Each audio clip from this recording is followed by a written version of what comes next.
had my baby in Boston where I was a resident, then I moved to New York City. From there I moved home to Michigan for a few months, and then I moved to California. So if I still have these baby items after all of these moves, you know that they are at least worth the price that I paid for them. Hi everybody, welcome back to my channel. In today's video we're going to be talking about baby things that I purchased when I had my first child that I still have and am still using or reusing for my next baby who is due in the next month or so. So if that's interesting to you, please keep watching. I had a boy the first time. I'm having a girl this time, hence the pink. I don't know if you can really tell. It's mostly just this muted color right now, but everything is pink around me, which you probably can't see.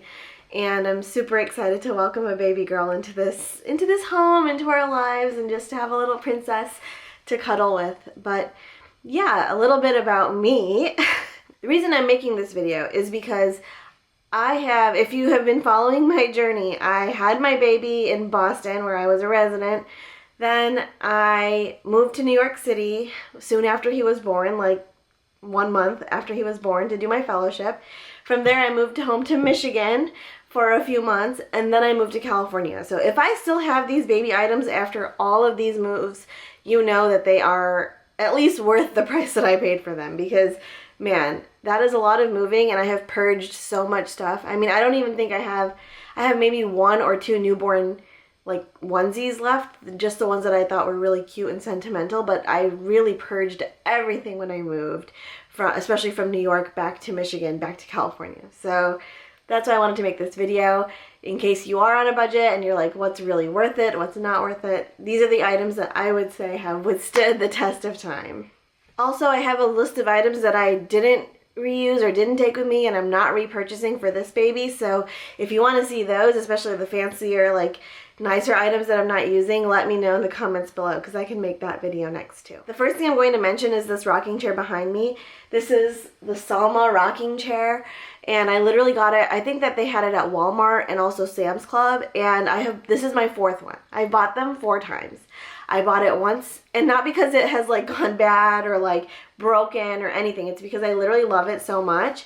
I had it in Boston, and wait, did I buy it 4 times? Yeah, this is my 4th one, right, because I needed one still for my toddler bed, because we still use, or toddler's room, because we still use it every single day for him. And we needed a second one in here. So I love it because A, it's inexpensive. I think I got this one on Black Friday for like, I want to say $150 or maybe $200, but they're regularly $250 versus some of the other ones that I've seen on like West Elm or Pottery Barn, which are like $800, $900. Like, no, for me that was not a necessary thing for me to purchase. I know that you can get fancy ones that are like power recliners and gliders and all of these things, but this is just a regular rocking chair. It does recline, and it has fulfilled like every need that I have needed it for, which is like sleeping at night sometimes on that thing with the baby on me. Obviously, like being very aware of my baby and the surroundings. Using it every night, literally every night, to put my toddler to bed since he was a little baby. I mean, I have used this rocking chair like crazy. So for me, it was an obvious repurchase for the baby. I still have one from when I first moved to California. I have one in Michigan where my parents live in their house. I had moved one from Boston to New York with us. I think we moved that one. So yes, I definitely recommend this rocking chair, and it's just so inexpensive. Even if like my son throws up all over it, which he has done, it's pretty easy to clean up. I can just either wipe it up, or I can use like the upholstery cleaner, like the little green machine I've had to use before. Or honestly, like after one of our moves, there was just so much spit up on it that I just replaced it, and I still come out ahead from buying like one really fancy rocking chair. So for me, that was a major thing I wanted to mention in this video, that this rocking chair, I really like it. I'm not someone who's really into the fancy chairs and stuff, but if you are, then maybe you don't want this one, but I really love this specific rocking chair. The second thing that I'm going to mention is the Doona. I feel like everybody has a Doona, or everyone talks about the Doona. There is a dupe that I saw. Is it Even Flow? I saw that there's a dupe, but regardless, I still have my Doona from my first child, and I'm going to continue to use it now for my second one. The only thing with the Doona is that your kid, depending on how big they are, like my first is very small. He was small, so he was able to use it for more than just the 6 months or so.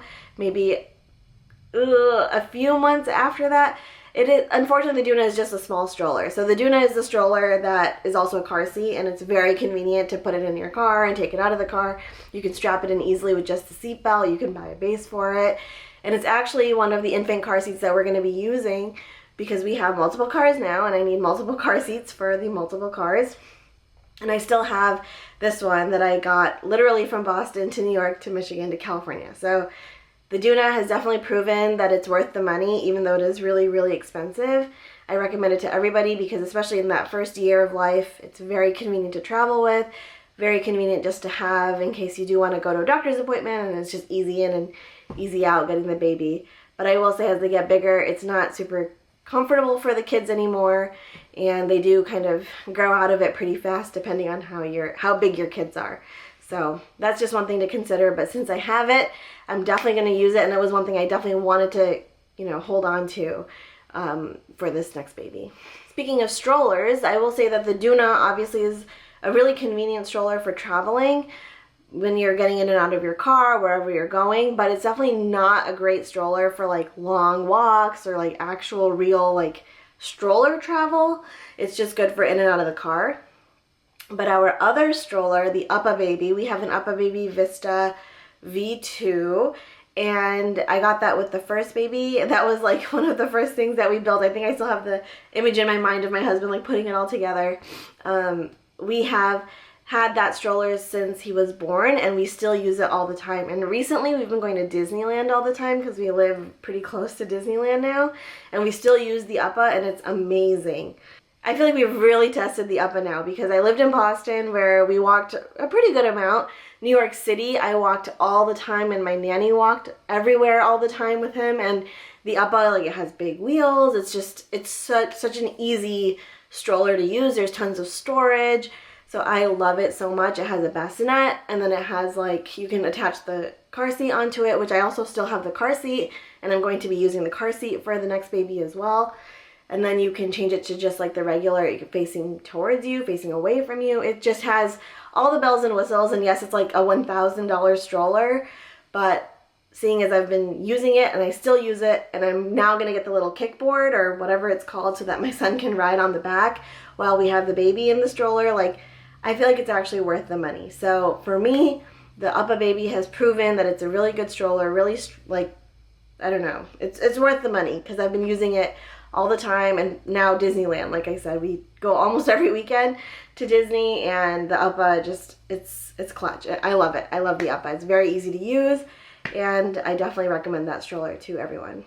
This one is kind of random, and when I first purchased it, I was like, this is insane for what this is.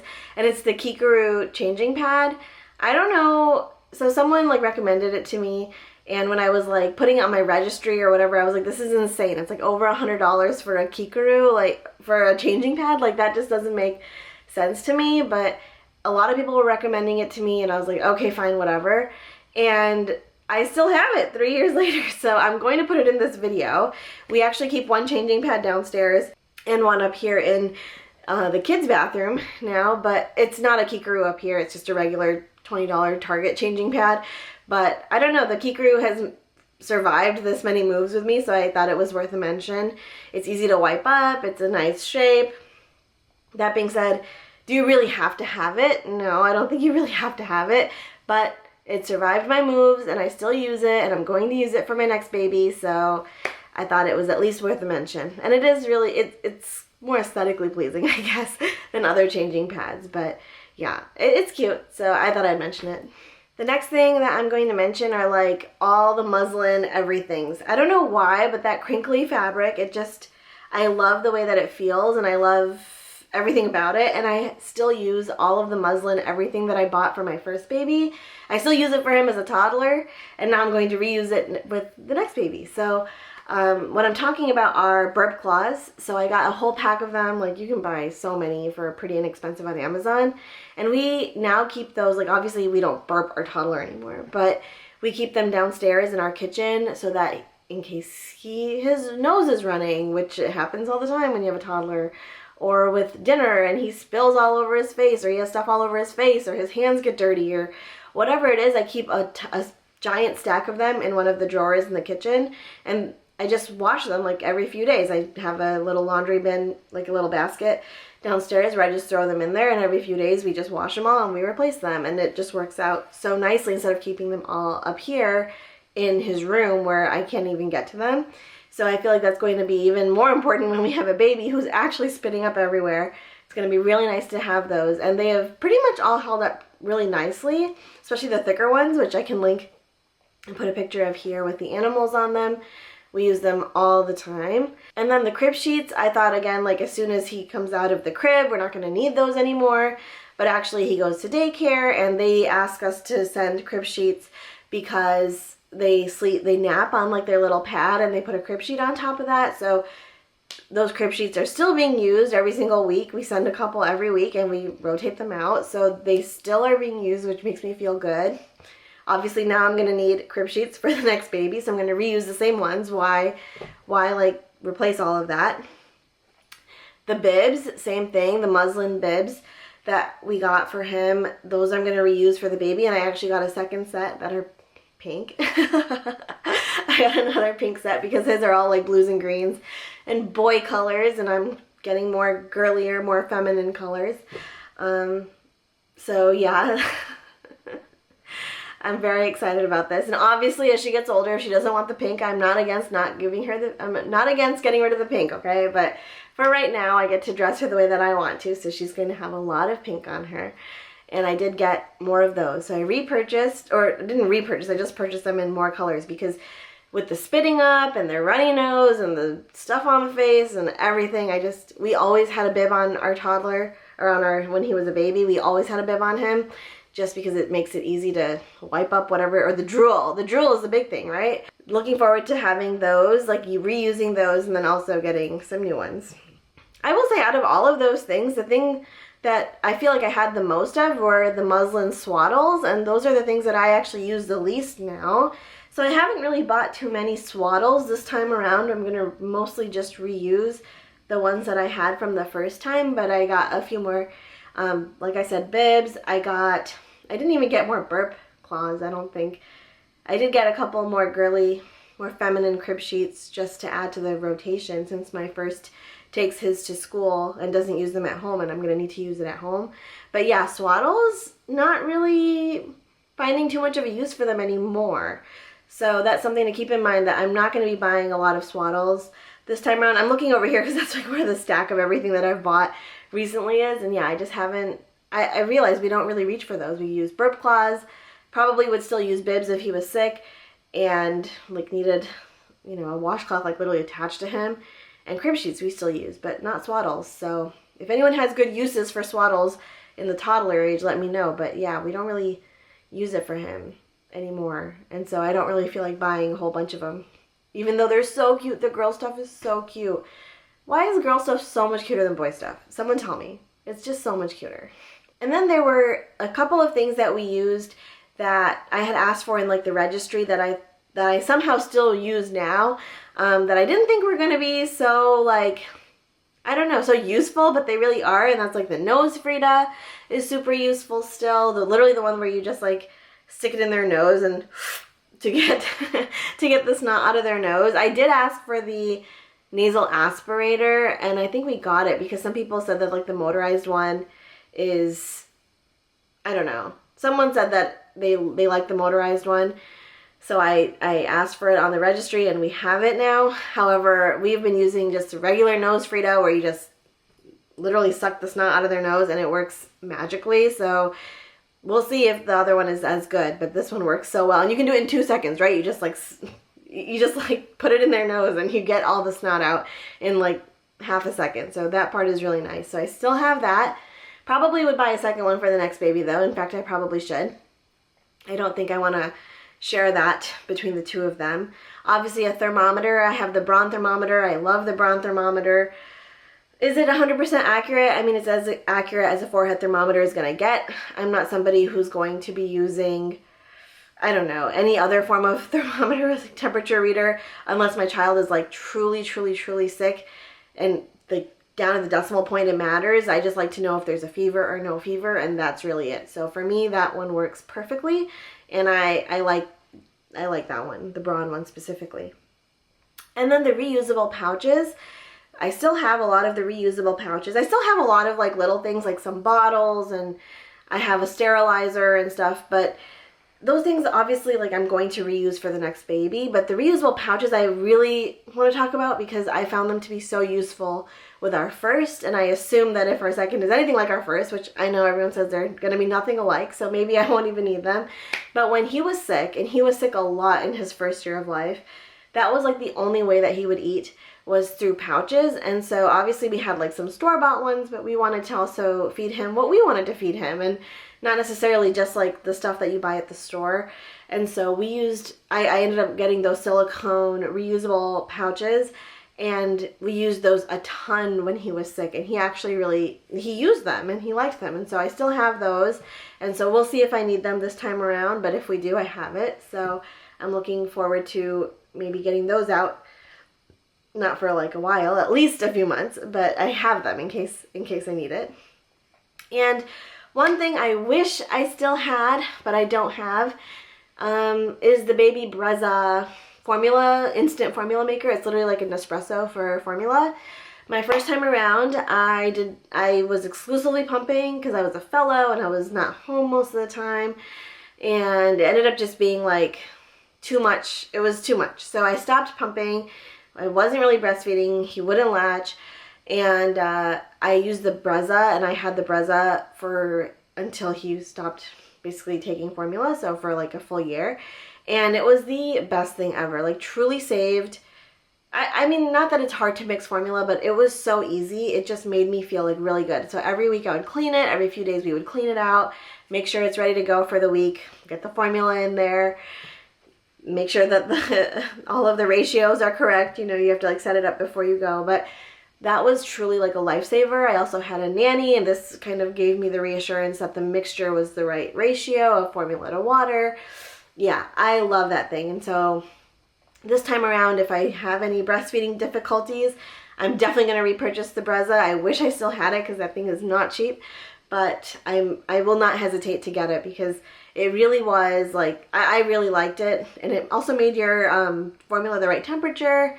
So it was just, yeah, it's like having an espresso for your baby. So that was something that I just loved, and I wish I still had, but we'll see if I even need it this time around. But anyways, those were sort of the things that I wanted to talk about in this video. I just love talking about baby stuff. I'm finally in like a place mentally where I can think about the next baby. I feel like I've been working and having a toddler and just job changes. Everything has sort of piled on, but now I'm finally at a place where I can start planning for the next one. So we finally got the nursery at least somewhat ready to go. Clearly still need a crib mattress, but it's coming. It's coming. Everything is coming. I mean, that's the beauty, right, of 2024, 2025, where you need something and it'll show up at your door in the next, I don't know, a few hours to one day. So there's no rush on getting everything ready. But this is our nursery. We keep it pretty minimal around here. I don't do murals on the wall. I don't do chandeliers because honestly, she's not going to remember it. And I'm fine with it the way that it is like this. So yeah, that's the way that it is. One thing I will mention is between my first baby and my second baby, I have totally like de-technology-fied everything. Like I was just talking to my husband about this the other day, that like everything that we got for the first baby, not everything, but so many things, like we have totally gone like a 180 with the second one. So like the crib, now we just have a regular crib. We had a snoo before. There are so many things, like the sound machine. I totally got one that's way simpler to use. The baby monitor, like everything. I just feel like I'm just becoming more and more simple this time around. I just want it to be easy. I just want to press a button. I don't want to be attached to like devices all the time. So if you want to see a video on what changes we're making for baby 2, let me know. I had so much fun making this video. I hope it helped you in any way, shape, or form, and I will see you in my next one. Bye.